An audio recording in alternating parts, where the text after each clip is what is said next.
ही संकट किए साधी सुखारी,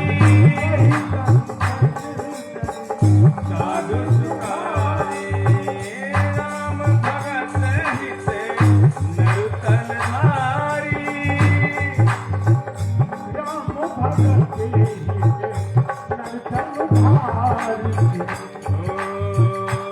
सीताराम राम राम राजा राम राम राम।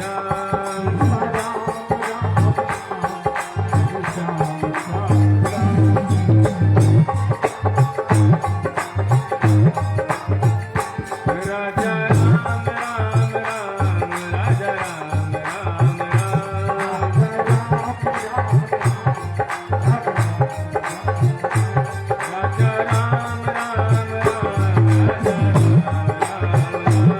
राजा राम राम राम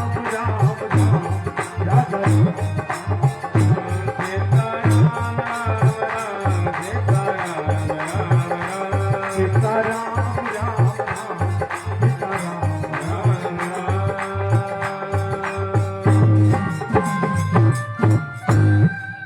प्रेम से बोले राजा रामचंद्र भगवान की जय। श्री हनुमान जी महाराज की जय। श्री रामचरितमानस भगवान की जय। परम पूज्यपाद गोस्वामी तुलसीदास जी महाराज की जय। उमापति महादेव की जय। नमः पार्वती पतये हारा हारा महादेव। आइए कथा की ओर चलते हैं। आज बहुत ही सौभाग्य की बात है कि आज हम और आप इस कथा पंडाल में, और वो भी इस मलमास के महीने में। मलमास के महीना कहने में खराब लगता है, मलिन, यानी उसको सुनने में और कहने में खराब जरूर लगता है, लेकिन इस मास के जो हम सत्कर्म करते हैं उसका जो फल मिलता है वह सभी मासों से कोटि गुना ज्यादा फल मिलता है। इसलिए यह मलमास की महीना जो है वह सबसे उत्तम महीना है। इसलिए इस मलमास को हम पुरुषोत्तम मास भी कहते हैं। सभी 12 महीने में से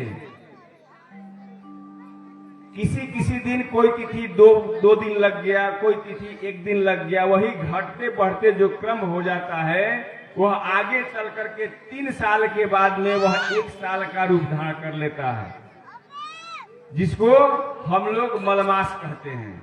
2 महीने लग जाते हैं एक साल में। इसलिए यह महीना जो है भगवान विष्णु अपने नाम से दिए हैं कि चलो जब कोई तुम्हें पूछता नहीं है। मलमास पूछा भगवान के पास जाकर के कि भगवान इस महीने में जो है हमारा जब महीना आता है 3 साल के बाद तो कोई धार्मिक कर्म जो होता है या मांगलिक कर्म जो होता है नहीं होता है। क्यों नहीं होता है? इसलिए कि हम मलिन मास हैं। तो प्रभु अगर इस महीने में कोई मांगलिक कार्य नहीं होगा तो कौन सा कार्य होगा हमारे महीने में? कोई हमको पूछ नहीं रहा है। तो भगवान बोले मलमास महीने से कि कोई की बात नहीं, चिंता नहीं करो कि अगर तुम्हें कोई जब पूछता नहीं है तो जिसको जो नहीं पूछता है उसको मैं पूछता हूं। इसलिए तुम बेफिक्र रहो और यह मलमास का महीना जो है मेरे नाम से उजागर होगा, जिसको हम सभी लोग पुरुषोत्तम मास के नाम से जानेंगे। इस पुरुषोत्तम मास में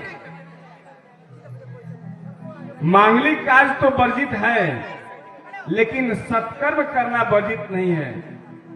इसलिए इस मास में जितने भी हमारे भाई बंधु पूजा पाठ अर्चन हर महीने में करते हैं, कभी नहीं करते हैं, तो यह महीना जो मलमास का है, यह महीना जो लोग कभी नहीं किए पूजा अर्चन, उसके लिए यह महीना है कि चलो जब किसी भी महीने में आप पूजा पाठ नहीं करते हो तो इस महीने में कम से कम आप सत्कर्म करो, पूजन करो, ताकि उसका जो फल 12 महीने में जो सबको मिलता है वह एक ही महीने में करने से प्राप्त हो जाता है। इसलिए इस महीना को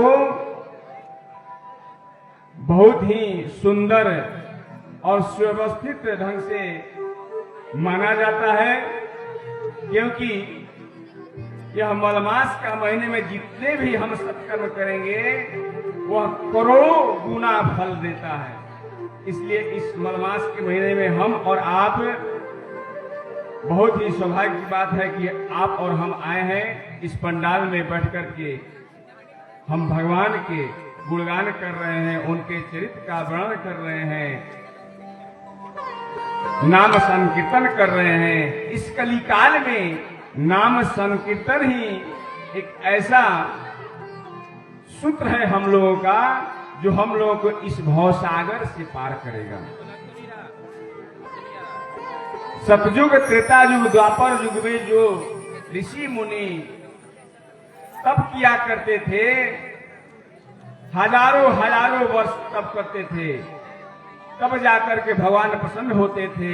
लेकिन इस कलिकाल में, इस कलयुग में केवल हम अपने अंतर आत्मा से एक बार भगवान का नाम ले लें तो उसका फल एक बार भगवान का नाम लेने से ही प्राप्त हो जाता है। हाँ, कब होगा? जब हमारे अंदर निश्चल निष्कपट भाव रहेगा, तब वह पूरा होगा। रामचरितमानस के रचयिता हमारे परम पूज्यपाद गोस्वामी तुलसीदास जी महाराज बहुत कुछ हम लोगों को बता के गए, समझाए हैं। क्या? चलो सतयुग में, त्रेता युग में और द्वापर युग में जो लोग जप तप योग करते थे, वह केवल हमारी एक ही उद्देश्य रहना चाहिए, क्या? कि हम भगवान के शरण में चले जाएं। अपने इस ग्रंथ में बताते हुए कहते हैं, भगवान की महिमा बताते हुए कहते हैं कि यह कथा जो है मैं आरंभ कर रहा हूं। कैसी कथा है? विमल कथा करी किन्ह आरंभ, विमल कथा करी किन्ह आरंभ, सुनत न साही काम मत दंभा, सुनत न साही काम मत दंभा।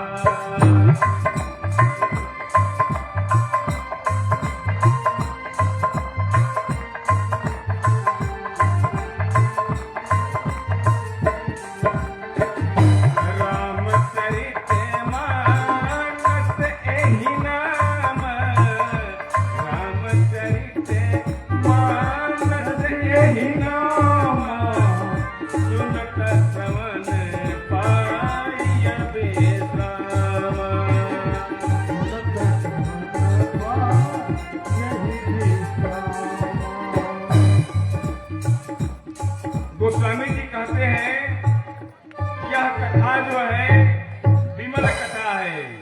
इस कथा में कोई तरह का मल नहीं है, कोई तरह की मलिन नहीं है। इस कथा को मैं लिखने जा रहा हूं और इस कथा को सुनने मात्र से ही हमारे अंदर जो काम मद लोभ मत्सर भरा हुआ है वह क्या हो जाता है, दंभा यानी कि समाप्त हो जाते हैं। और कहते हैं गोस्वामी जी, इस रामचरितमानस को मैंने नहीं लिखा। हम सब जानते हैं कि रामचरितमानस को गोस्वामी तुलसीदास जी ने ही लिखा है, ये सत्य है, लेकिन वो कह रहे हैं अपने मुख से कि मैंने नहीं लिखा। कौन लिखा है रामचरितमानस को? कौन लिखा है? रची महेश निजे मानस राखा, रची महेश रची महेश निजे मानस राखा।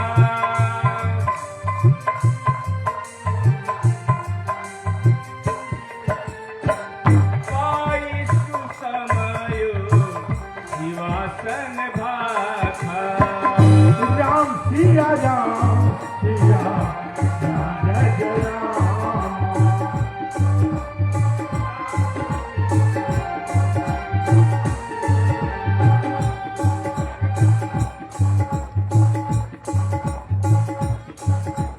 स्वामी जी कहते हैं इस रामचरितमानस को कौन लिखा? सबसे पहले भगवान शंकर जी।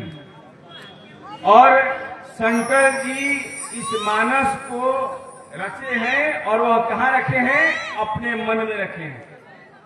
और मन में रखे हैं और कब प्रकट किए?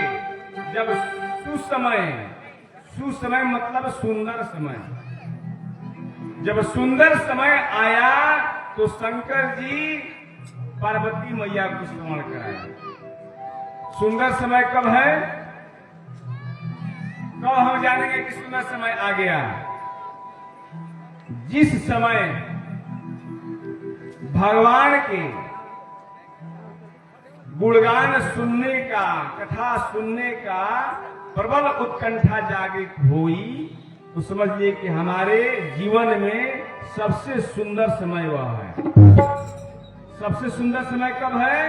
जब भगवान के नाम का संकीर्तन करें, सुंदर समय हो गया। उनके गुणगान का, उनके चरित्र का बखान सुनने का जब मन में प्रबल उत्कंठा उत्पन्न हुई, तो वह सबसे सुंदर समय हमारे जीवन का। तो मैया पार्वती के जीवन में जब वह सुंदर समय आया राम जी की कथा श्रवण करने का, तो शंकर भगवान से जाकर के बोलती है मैया कि प्रभु आप हमें राम जी की कथा श्रवण कराइए।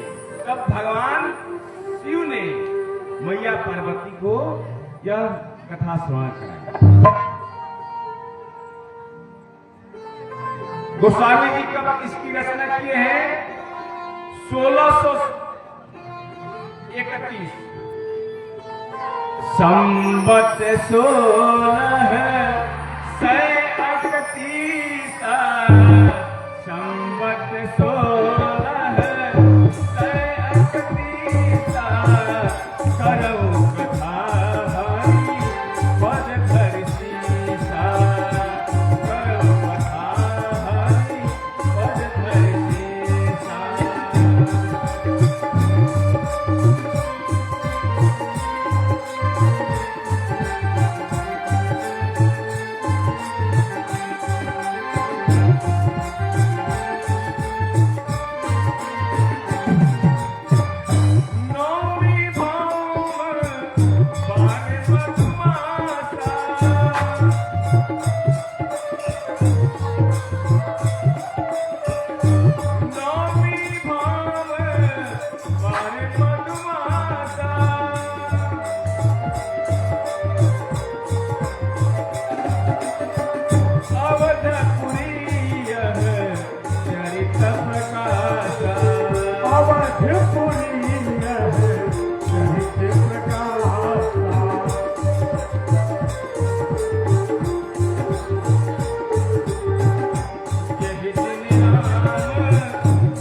श्री राम